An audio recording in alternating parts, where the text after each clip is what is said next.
Balcom. Balcom pour avoir une bonne communication. Balcom, bienvenue chez vous. asalaamaaleykum maa ngi leen di nuyu di leen ziar di leen jox seen wàccuwaay ci fii si seen émission After Ndogu fii ci Baolcom ànd fekk sama ñaari invité ku nekk xaap ma jox leen ku nekk après mu nuyoo sëñ Ben ñoo ngi lay ziar. waaw sëñ Walu maa ngi ziar bu baax a baax a baax di ziar ñi nga xamante ni ñooy suivre benn émission After Ndogu ci Baolcom man nag maa ngi tudd Medoune Diop nekk invité tey jii fii nii ci émission Baolcom. waaw sëñ Medoune ñu ngi lay jaajëfal bu baax a baax a baax di wax nga dalal ak jàmm ñu jox seen beneen invité bi mu nuyoo moom tamit. waaw sëñ Fallou ñoo lay ziare bu baax di la jox sa wàccuwaay di nuyu ñi seetaan émission bi yëpp fii si Baolcom di leen wax ñooñ seen émission After Ndogu incha allah ni si waxtaanee wàllum diine. waaw sëñ Moustapha waaw yow tamit anticipé nga seen thème bi ñu waaw tey nag ñi nga am benn concept bu tudd After Ndogu After Ndogu nag boo ko déggee mooy pendant ndogu bi avant ndogu li pendant ndogu bi après ndogu bi lu nekk lan ñëw ko saa ku suñu invité bu nekk nan la ko war a dundee ci këram wala fa muy liggéeyee wala ci école am Medoune nan nga gisee koor gi. waaw di sant yàlla bu baax rek comme ni émission bi tudd After Ndogu yaakaar naa ndogu moom boo ko waxee rek daanaka duñ ñi fa la koor gi yam mais ak ci nga ci terminé si jour bi waaw parce que ku ci nekk ak ni nga koy dundee peut-être am na ñoo xamante ni nga xamante ni ay ouvrier lañ wala ñoo xamante ne yor seen i place la plupart peut-être ñu bëri seen i bërëbu liggéeyukaay lañ koy passé ñenn ñi seen kër lañ koy passé waaw comme ni nga ko waxee léegi ñetti pàcc la da nga ni pendant après ak avant comme ni nga ko waxee parce que boo xoolee 18 heures yi bu duggee rek daanaka da ngay gis ñëpp dañuy nekk ci préparation ndogu li ñii di ñibbi ñii nekk ci maanaam liggéey bi ku ci nekk ak li la war. yow nan nga gisee koor gi. waaw koor gi moom ni ma ko gisee bëriwut na ndax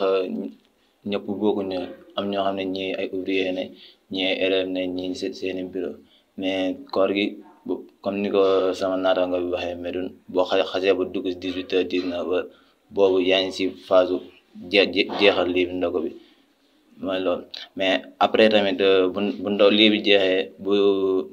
ndogu bi jeexee tamit koor gi jeexut ndax am na pàcc yi xew foofu noonu mais premier pàcc bi mooy bi ñu waxtaanee durant heure bi ñu xëdd ba heure bi ñuy ndogu lii comme nit ñi nekk ay élèves comme man élève la mais koor gi dina xaw a neex si man dina xaw a naqari mais aussi yàlla baax na. waaw sëñ Moussa maa ngi lay jaajëfal mu wax na nu muy dundee koor gi maanaam sëñ Medoune nan ngay dundee koor gi boo xëddee ba pare ba diggante xam nga yéen da ngeen wax ne ndogu li mooy bu entre 18 heures boobu noonu la ñuy préparé ndogu li mais yéen boo leen xëddee Moussa lan ngeen def durant xëdd ba 17 heures yow nan ngay dundee sa journée. waaw ñun moom suñu journée ni ñu koy dundee daanaka jafe na jafewul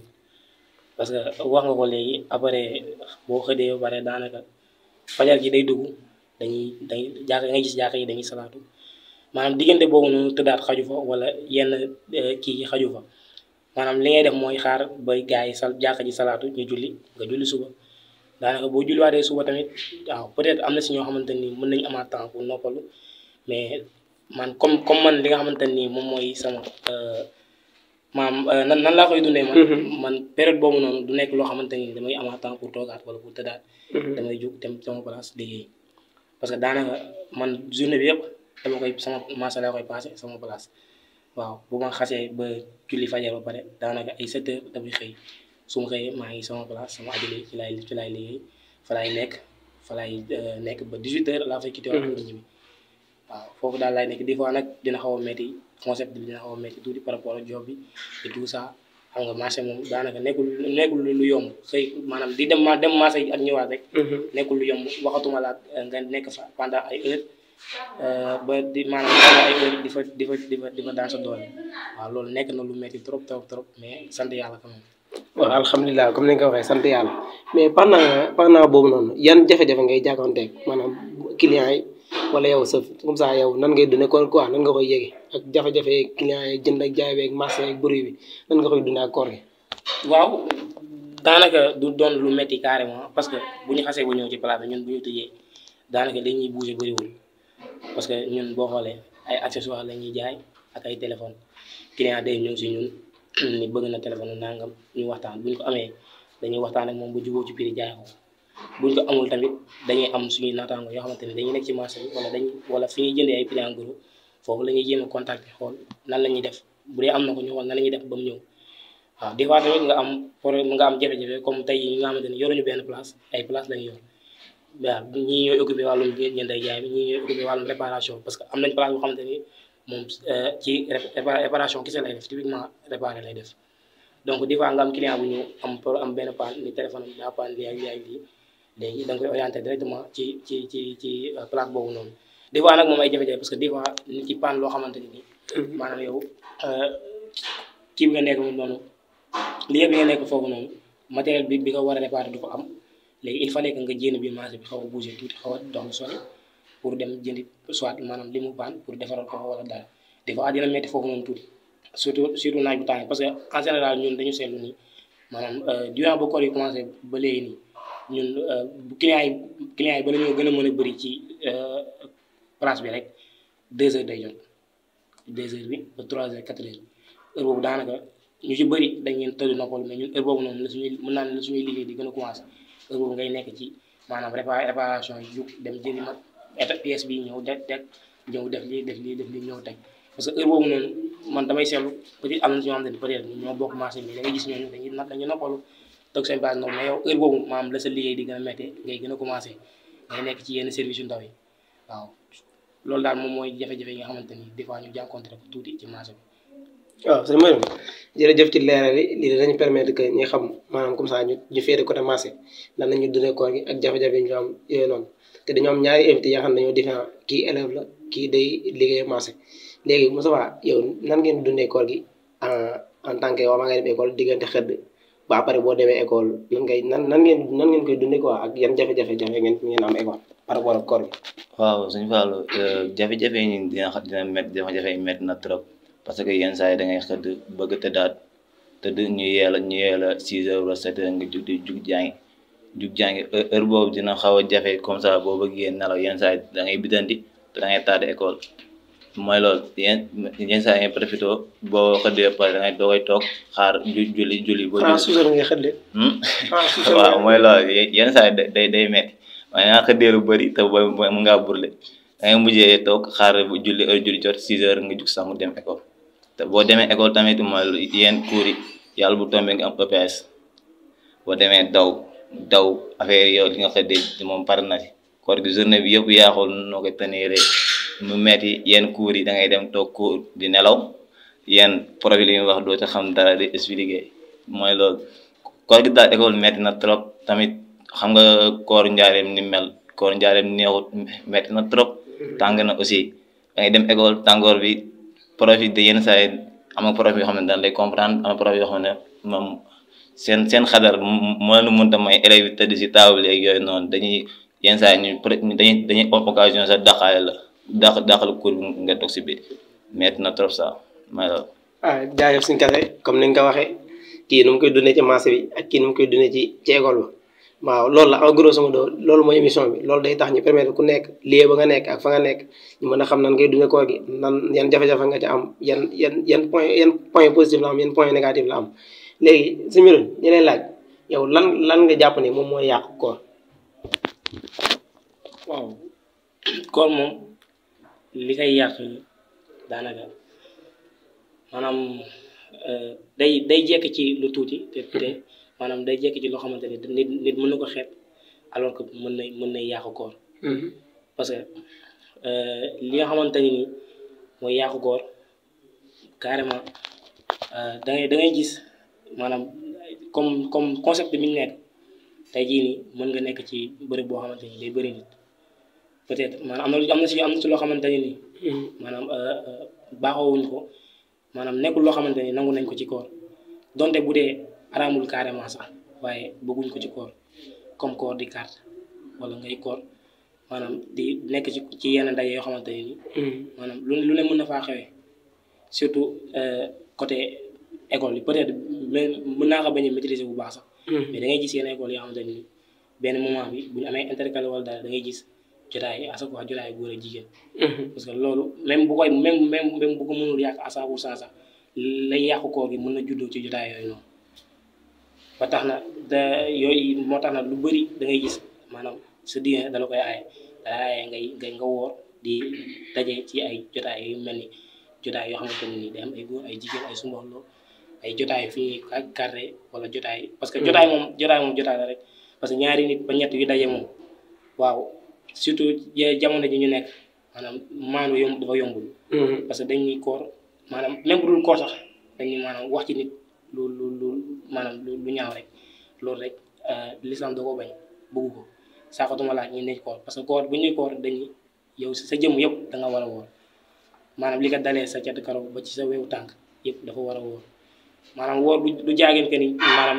ñàkk naan ak ñàkk lekk kese la de mais say bët dafa war a woor maanaam say bët da nga war a yemale. sa làmmiñ dafa war a woor sa làmmiñ da nga war a yemale say wax maanaam modéré sa làmmiñ ba de doo wax loo xamante ni. di woddu kàddu yi waaw di woddu kàddu yeeg yëpp. maanaam si bépp cër bi ne ci yow. bépp benn bu ci nekk dafa war a woor. waaw du jaageen que ni lekk naan dong la mais bu ci nekk dafa am lu muy travail. parce que man waaw jërëjëf ci leeral yi waaw defe naa loolu am na solo trop léegi seen kase comme mel noonu dafa yenn jotaay maanaam li do yeeg carte yeeg yooyu noonu maanaam koor yi yenn jotaay lañ ci gën a tàmm. waaw koor tàmm nañ ci yenn jotaay yoo xam ne mooy comme jotaayu diine mooy jotaay yoo xam ne dangay dem ñu xamal la sa diine comme ça noo mën a koor gi noo ko mën a liwee yan sart ngay def yàlla nangu la sa koor wala yooyu noonu sart nañ si yenn jotaay yoo xam ne comme daayira yi wala comme suñ mbokk tijaan yi seen waxtaan yooyu noonu nga dem comme ça ñu wax la si diine ay sëñ bi moo def lii wala sëñ bee moo lii nii tamit sart nañ si nga toog comme ça nga yeewu di jaam yàlla di julli ñaan yàlla aussi ngay jàng si alxuraan gi sart nañ si jotaay yooyu bu baax. waaw kon defe naa ne luñ fi waroon wax yëpp presque wax nañ ko mooy par rapport ak koor gi koor gu nekk koor nag dafa am luñ ci bëgg am luñ ci bañ comme niñ ko waxee dafa am ay saat dafa am la nga xamante ne mooy sunna am la nga xam ne mooy farata te defe naa ne souligné ngeen la nga xamante ne moo ëpp solo ci koor gi mais Medoune ma lay laaj par rapport ak koor gi waxtu julli nan ngeen koy dundee biir maas. waaw comme par rapport ak ñun suñu concept daanaka comme li ma wax sànq rek. daanaka bu ñu xasee bu ñu commencé duñu am jot bu bëri mais à chaque fois dañuy sacrifier suñu bopp parce que woor tamit ñàkk julli du ma ni koor nga du baax waaye du gën ba tax na ñun fi ñu nekk heure bu julli jotee waaw ñu ngi ciy góorgóorlu bu baax a baax lépp lu ñu daan def dañ koy arrêté julli waaw parce que dëgg la tamit des fois nga xat des fois mu metti lool mais yàlla dogal na ñun place bi ñu nekk benn nit nekk ko ñaari nit dañuy jàppalante bu waxtu julli jotee kenn par kenn day dem jàpp ñëw julli bare keneen dem jàpp ñëw julli ba ci waxtu yëpp noonu lañ koy dundee. waaw noonu lañ koy dundee. léegi Moustapha par rapport ak école nan ngeen dundee waxtu julli yi ak jigéen ñeeg waaw su ma xamee coow leeg te xam ngeen ne école moom nekkul comme ça ay musulman rek ñoo fa nekk waaw chrétiens yi ñu ngi fa ñëpp ngi fa léegi nan ngeen dundee entre nan ngeen koy dundee seen biir waxtu julli yeeg entre góor ak jigéen yooyu noonu nan ngeen di dundee koor gi foofu. waaw dina xaw a métti nag tuuti parce que jigéen ñi mooy loolu yenn saa yi da ngay gis jigéen ñi ak classe boo xam ne jigéen ñëpp duñu woor yenn saa yi da ngay toog nii benn jigéen ñëw moom du xam ay nu mu demee wóorut ñëw fekk nga toog mu ñëw def naka sa noonu song la wala mu ñëw toog di wax ak yow noonu dina metti mais yow yaa war a xam sa bopp ni nga war a gérer xam ne yow da ngaa woor nga contrôler sa bopp bu baax aussi tamit waxtu julli dina lii foofu trop parce que comme ça tisbaar dalay fekk cours lu bëri parce que da ngay def cours midi 30 ba 14h30 14h30 nodd gis bi lii bi la mën a fekk si cours bi la lay fekk yenn sa da ngay bàyyi ba génn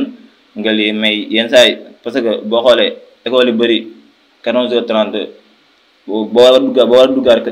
14h30 nga génn duggaat 14h30 foofu diggante boobu amul temps yenn saa yi da ngay génn prof bi ñëwaat teg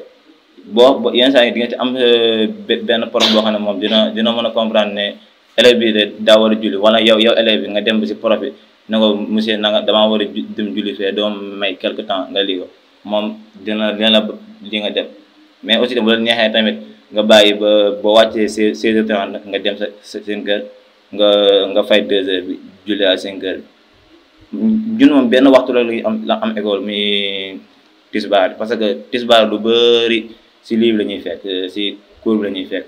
à part waxtu boobu moom amatuñ beneen waxtu boo xam ne dinañu gàllankoor trop si école bi. waaw si waaw ñu ngi lay ñu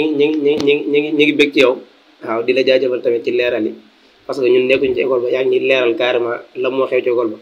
mais ñun tamit mi ngi leeral carrément la moo xew ci maso te nekkuñu fa lii mooy concept émission bi ñu xam ku nekk fa nga nekk nan nga fay dunde fa nga nekk nan ngeen dunde koor gi waxtu julli yi doonte sax julli moom ñëpp la waat même bu dul koor mais koor moom dañoo gis que ni gars yi si lañ gën a farataal si nañ gën a mën a julli léegi ma leen loolu may laaj si mel maanaam comme ça yow nan nga gisee maanaam koor di carte ñii di lido ñii nee nañ yàqul koor ñii ne yàq na koor yow selon toi sa point de vue nan nga gisee loolu waaw comme ni ma ko waxee sànq rek parce que côté lido di woor di carte wala ngay lido yàq na kooram yàqul koor amaana peut-être suñu xam-xam mën na bañ a sori ci loolu mais ñun liñ ci mën a wax wala liñ ci xam pour mën ko partager ak nit ñi mooy gënu mooy quelque soit alpha lu mën naan dangay yàq du ko yàq waaye gënu waaw parce que li tax gënu tamit mën nañ ci suñu am nañ ci ay yaakaar wala am nañ ci ay quelques leeral même bu dee xamuñ ci lépp sax am na luñ ci xam parce que woor di carte daanaka maanaam toog ci jotaay la parce que jotaay la boo xamante ni ñëppay toog parce que boo une fois nga carte yi commencé maanaam concentration bu bëree maanaam yow fàtte nga sa ginnaaw te am na ci peut-être mën nga nekk di defar milieu yoo xamante ni am na sa alentour am na ci ñoo xamante ni ñu ngi nelaw wala ñu ngi dallu te loolu noonu mën nga leen di déranger te àqu dëkkandoo dafa fort te dafa sew parce que nit ku nekk war ngay sàmm sa digganteeg sa moromu jullit ba ngay def de telle sorte que maanaam doo koy tooñ dëgg la nag nit matul des fois nga tooñ te doo yëg wala doo bàyyi xel waaye nit ku ne war ngay sàmm sa digganteeg sa morom tey boo nekkee ci concept boo xamante ni fi nga nekk am na ay kër yu la wër foofu mën ngay déranger nga xamante ne dañ lay wër loolu àq la waaw beneen bi mooy mën nga nekk ci jotaay bi parce que te xam nga jotaay moom fu mu am rek daanaka werante am fa te werante bu yàggee xuloo am te bu xuloo comment amee rek xulu ki ñaan dugg na te loolu gënut ci ay jullit maanaam yuy werante maa lii kii daan maa lii waaw parce que dañuy wax koor liñ ci taamu maanaam liñ ci gën a taamu mooy nekk ci ay jotaay yoo xamante ni maanaam day delloo nit ki ci suñu borom mooy soit jotaayu tafsir alquran wala ngay toog jàng alquran wala ngay nekk ci jotaay yoo xamante ni dañ ciy waxtaanee yàlla suñu borom bi subhanahu wa taala wala lu yënti wala suñu mag ñu baax loolu lañ ci gën a taamu lépp rek ngir bañ maanaam nit ki dugg ci lu yoonam nekkul parce que une fois nga dugg ci lu sa yoon nekkul rek ko ça yaa ngi commencé di soit da ngay jëw wala nga ñàkk a maanu te loolu taamuñ ko ci doomu aadama waaw loolu tamit bokk na ci luñ mën a leeral tuuti ci côté woor di carte wala woor di loolu waaw si meloon waaw jaajëf ci leeral yi waaw am na ci mbégte bu yaatu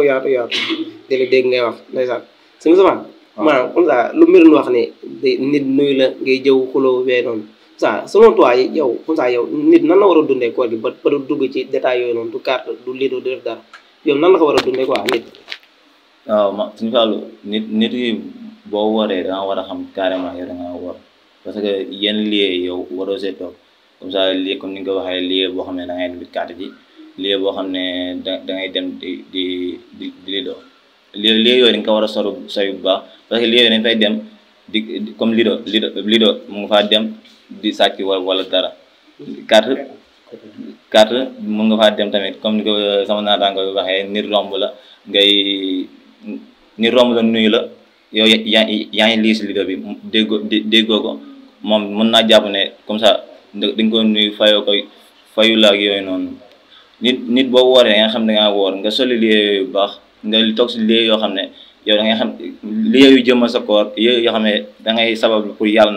nangu sa koor mais war ngaa sori liggéey yoo xam ne yow sa koor ñoo ngi koy nataabalee ba xam baax na wala baax wala loo xam ne liggéey boo xam ne dee wàññi sa koor nit daal boo wooree da nga war a xam ne da ngaa woor ngay soli liggéey yu baax. waaw suñu fa jaajëf ci leeral yooyu noonu am na solo bu baax